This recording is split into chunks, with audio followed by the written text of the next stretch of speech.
Hello there, hello, hi. This is Gokhan Aya.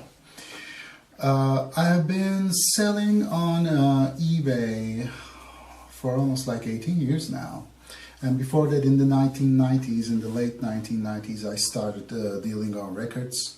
As long as I know myself, I've been into this old piece of plastic everywhere and anywhere that I can find it. Of course, I am from Turkey. I started collecting, and not only collecting, but just plain being interested in it since I was a child.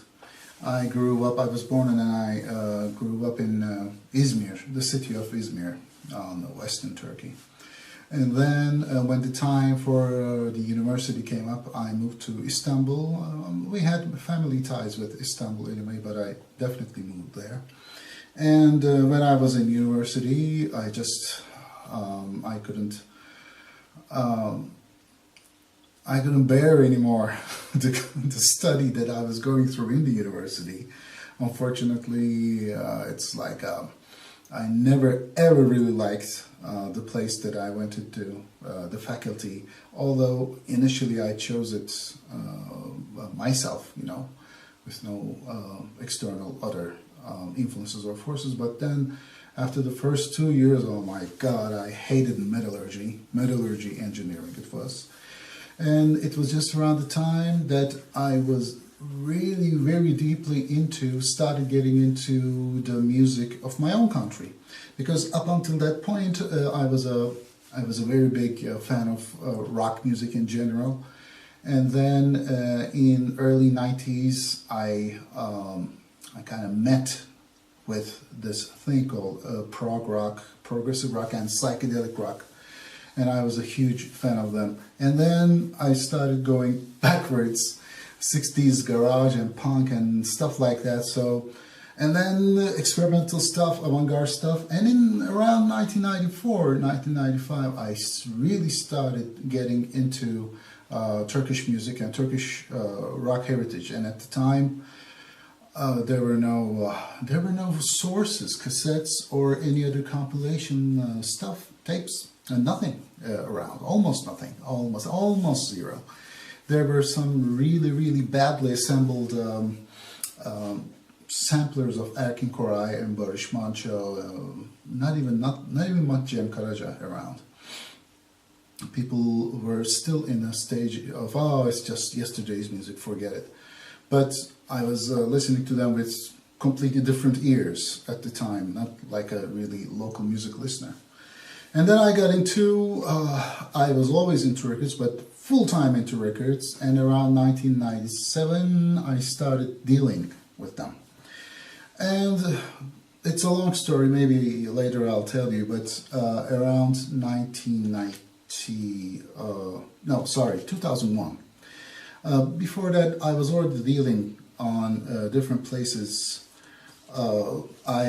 In 1999, I was just about to say that I attended the Utrecht record fair. At the time, it was not called Mega Record Fair. It was just a Utrecht record convention or record fair. I was the first person to come from Turkey to open up a stand, a booth. Other Turkish people, although very few, were visiting the fair as well by that time, but I was the first one to open up a stand. And then in 2001 I started dealing on eBay, and for a very long time, up until 2016, I was known as Records Unlimited on eBay. Then we had this thing where PayPal was ousted from Turkey for different reasons, again a long story. And then I had to give a break in order to find a solution, and now I'm back on eBay with the title, with the Nick Moonrose.records. Now in the early 2002, I guess, yes, around 2002, up until that time, I was dealing only in Turkey with Turkish records, Turkish rarities. Turkish pressings of big artists, Elvis, Bowie, Beatles, of course, Led Zeppelin, stuff like that, or whatever we could get our hands around. Like sometimes we could find some Iranian pressing, sometimes Greek pressing, interesting stuff like that in Turkey. I mean, and then I decided maybe it's better to start traveling and digging around, but Europe, although it's incredibly rich and of course vastful, and maybe United States are kind of like everybody's doing that. Everybody's over there. And I was going to Europe and States sometimes anyway. But the real place that I found to be a real mystery were Asia, big parts of Asia. At the time, of course, to Africa, people were going, but there were very few. But initially, I didn't want to start with Africa because at the time, a lot of African countries were like they were still asking for very difficult visa procedures from Turkish residents, people, citizens. So, but on the contrary, Asian countries, Asia procedures were very, very easy back then. Bar Lebanon. At first, I really wanted to go to Lebanon, but at the time, going to Lebanon in 2001, 2002, somehow was quite difficult for us. Just a few years later than that, it changed, but at the time it was difficult. So I started traveling to Asian countries, right deep Asia, like Pakistan, and then India. And then I think I traveled almost everywhere. Interestingly, bar Thailand, not to Thailand, but I've been to Hong Kong, I've been to Indonesia, Malaysia, Singapore, and I really loved it. But especially I was really fond of India. And then in 2006, Iran. I started traveling to Iran, and I think I am the first ever record digger to go and search for records in Iran with a Western look, Western outlook at things. Trying to find rock and roll, pop, soul, funk, stuff like that. And I did, and I am very glad to say that I unearthed a lot of stuff which were completely unknown at the time. And then in 2009, with my friend Marty Kalmans, we did, I think, the first ever Iranian rock compilation LP, and maybe the first Iranian compilation LP in the sense of with a Western look at it. Because before that, there actually were compilations and albums of Iranian artists around, but only in the Iranian community in the West, the American community and the ones in around the United Emirates, places like that, Germany. Before these lavish compilations of people like Kouroush Agmai or Gugush came out, there were CDs floating around everywhere in the United States. But of course, they were like a messy, no information in them, completely geared towards the Iranian community. So in that sense, I think ours, Rags, was like the first ever Iranian compilation. So, people who know me from eBay already know me, especially with my name, Records Unlimited. I've been selling Iranian original vinyl for quite a long time. Things are changing, as they are changing everywhere in the world. It's getting so way tougher to find these in Iran, especially in any kind of agreeable condition. But, well, and yeah, I was kind of a recluse for quite a long time. I was just finding these and let them go on eBay or sometimes in the record fairs. but people didn't know much about me. And as I said, I was kind of a recluse and I wasn't a big fan of getting out. But now my mentality is starting to change and we're living in this completely new world with a new kind of internet. The internet is not what it was used to be, as you know. So I decided to do these record shows from time to time, actually. And for instance, yeah, these record shows will be like sort of a promotion for my sales, but also I want them to just sit around even after the sales and have some of these rarities, these really interesting stuff, be kind of known or let people hear these about what's going on. Why do people are looking for these stuff, which a lot of people in their originating countries like Iran or India or whatever think a lot of the locals think they are just trash, you know. But why they are not trash to us, or what is it that's appealing? So let's start. As I said, I'm shamelessly, openly telling that this is like also a promotion for what I'm selling at this moment. The time that I'm doing this, the date and time is 13th April 2019. And finally, it's actually also the record store day today. So happy record store day. I've been meaning to do this for almost like this one, like 2-3 days. But in the area that I'm in at the moment in South Turkey, in this province called Datça, beautiful province, incredibly nice nature. The weather is quite dark. The sun is just not coming up.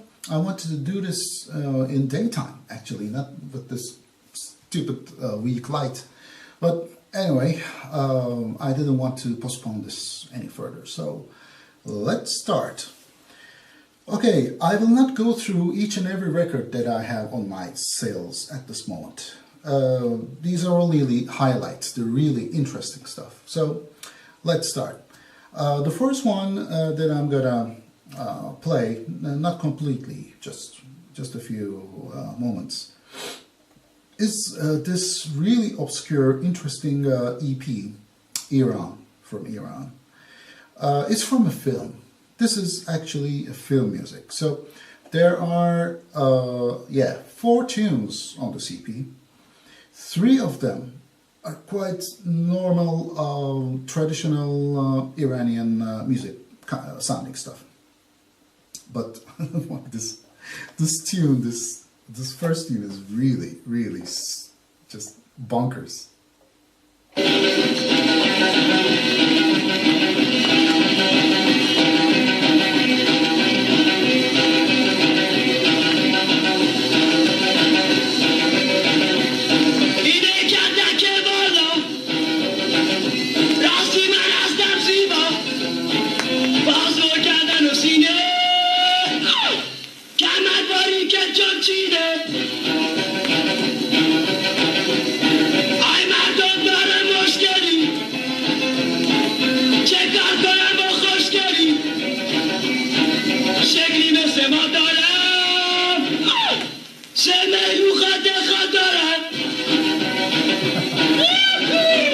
As I said, this is film music. This is from a film.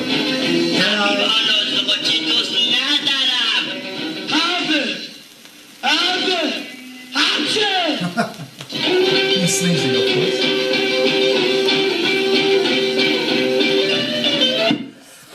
This is from a film. And I actually found the film on YouTube. Somebody some time ago actually uploaded it. It's a film from 60s. It's like an action comedy kind of thing. And I will not disclose what it is at this moment. The winning bidder, which you will find the link to it on the description on the YouTube page.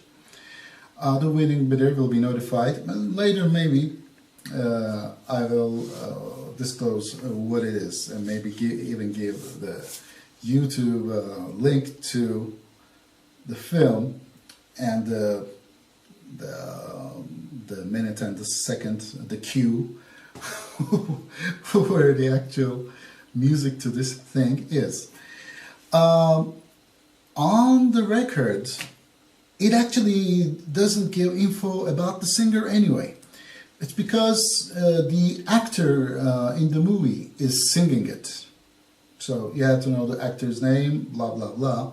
But other than that, the other performers are. One of them is Iraj, as far as I remember. Iraj is very well known in Iranian music as a traditional singer.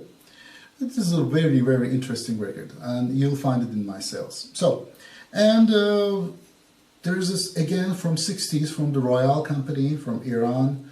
There's this record which says the singers are Ramesh and Ramin. Ramesh, one of the most beautiful voices of Iranian pop music. And in the 60s, especially in the 60s, she recorded some very interesting stuff. So, let's see. This tune is called Dokhtare Turkaman, the Turkmen girl.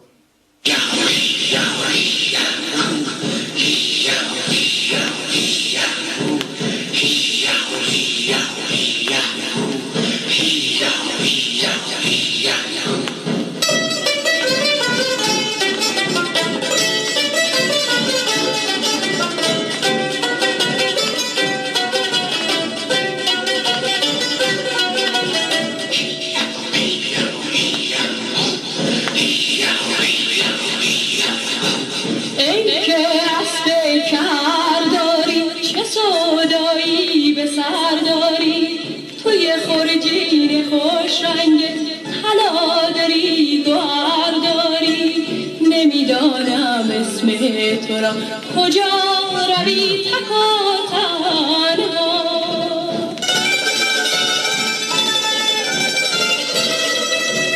کجا روی تکا تنها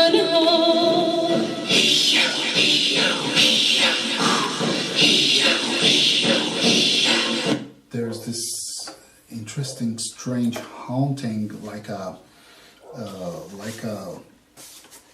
kind of like a tribal feel to it. Very interesting record. Again, you will find it. Now, this. I originally found this EP. This is from late 60s, when Gugush probably was not even 20 by the time this was released. I originally find this EP, interestingly, in Turkey. Way back, like, maybe 18 years ago, maybe 19, around 2000 or 2001. And I was shocked. I knew about Gugush back then, but the only stuff that I knew were her normal, very famous Persian songs. But this one, there are 3 tracks on this EP. One is this huge soul classic, Respect. The other is Applausi. Applausi, I think it was by I Camaleonti, Italian 60s beat band. And also another huge soul R&B classic, I Who Have Nothing. So let's go through Respect.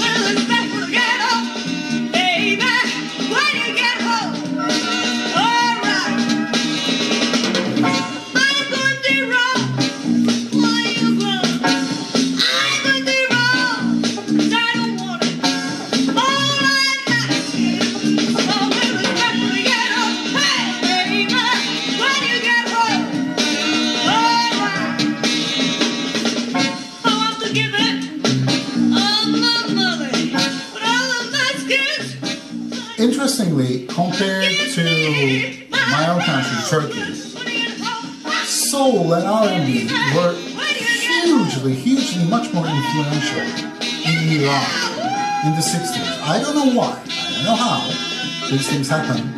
Maybe because there were many more Americans over there. I don't know, like expats, people working, whatever. Somehow they loved R&B and soul and funk. They loved it.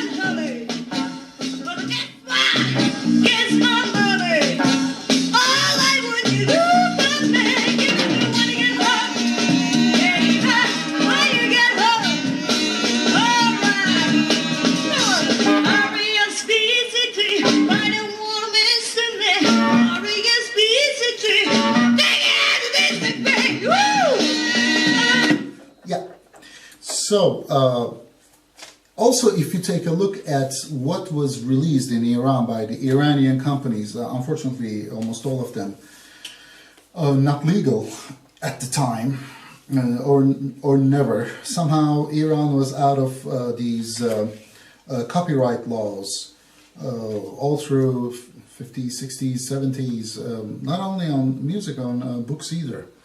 Books too, sorry. When you see what's been released, it's like Wilson Pickett, James Brown, and all these funk, Aretha Franklin, and all these funk people and R&B people. It's very interesting, and obviously they also mini bands also did stuff like that. Now we're going to another direction. This 45, unfortunately, it doesn't have a picture sleeve. It may, I've never seen, but it may never have ever had a picture sleeve either. This is like, this is an interesting one. I originally found this years ago, again in Turkey. As like this, of course, this copy and this copy are for my latest digs in Iran. But I'm just mentioning the original findings. I have found this in Turkey in a huge pile of almost trashed records. And this one somehow was okay to work with. And I was very surprised by the music contained within. And it ended up in one of the compilations, again done by my friend Marty Kalmans, in one of the Mind Expanders compilations. Check this out. This is very interesting. Oops. Wrong side, sorry. It should have been this side. That side is very typical balladish, like Persian pop music. Nothing so striking, but this is interesting.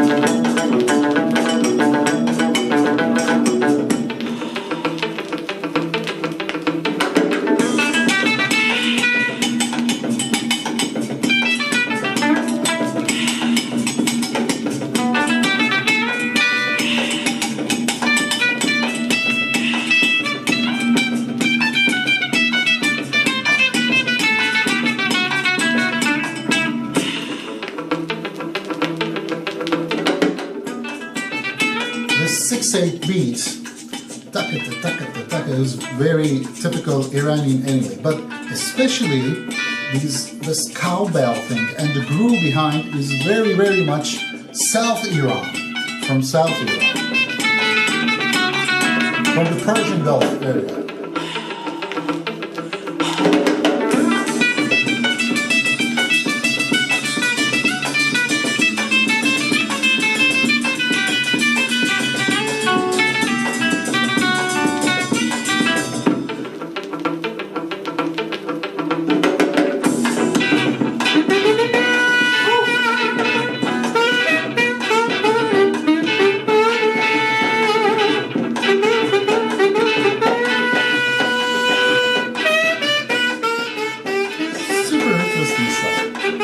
Sexy, really almost sleazy, like saxophone creeps, and it's just wonderful. I love this record.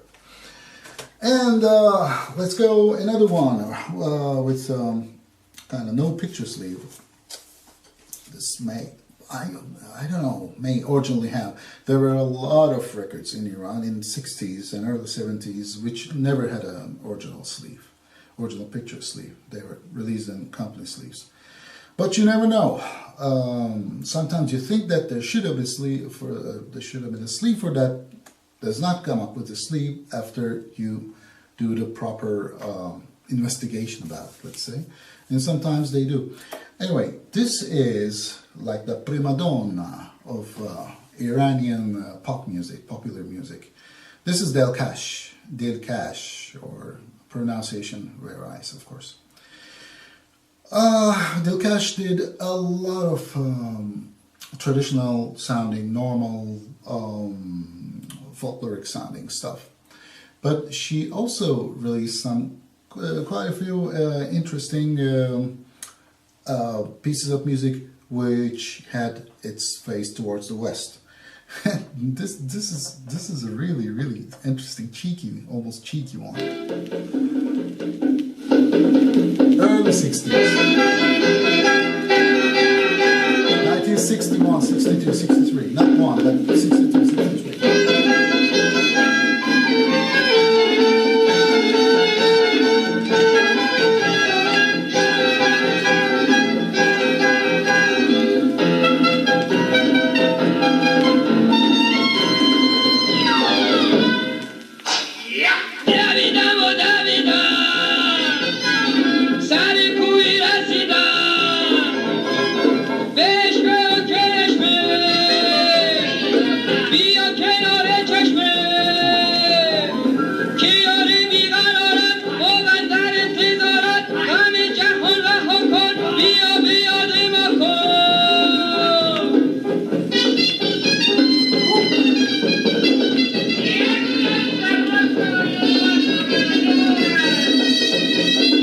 Turn into a crazy Latin thing.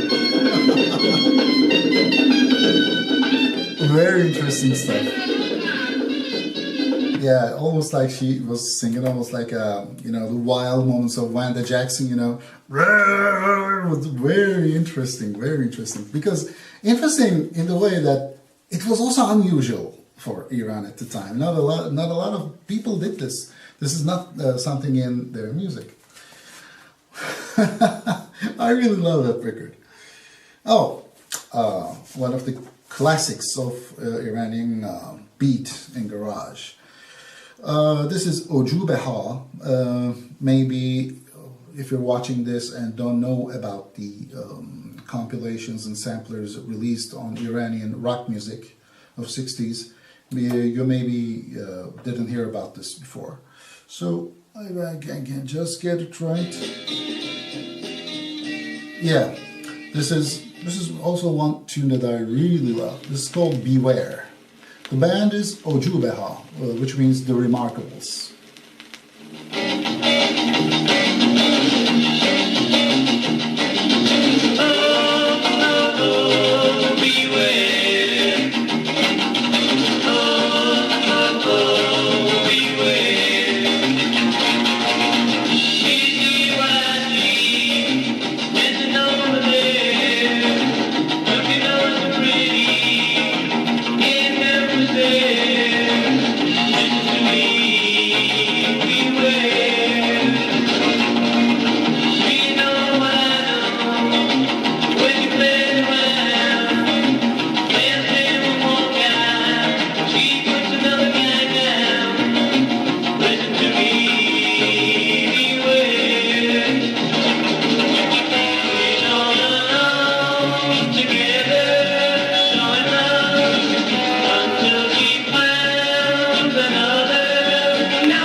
Fantastic stuff. If you're into worldwide examples of 60s beat and garage.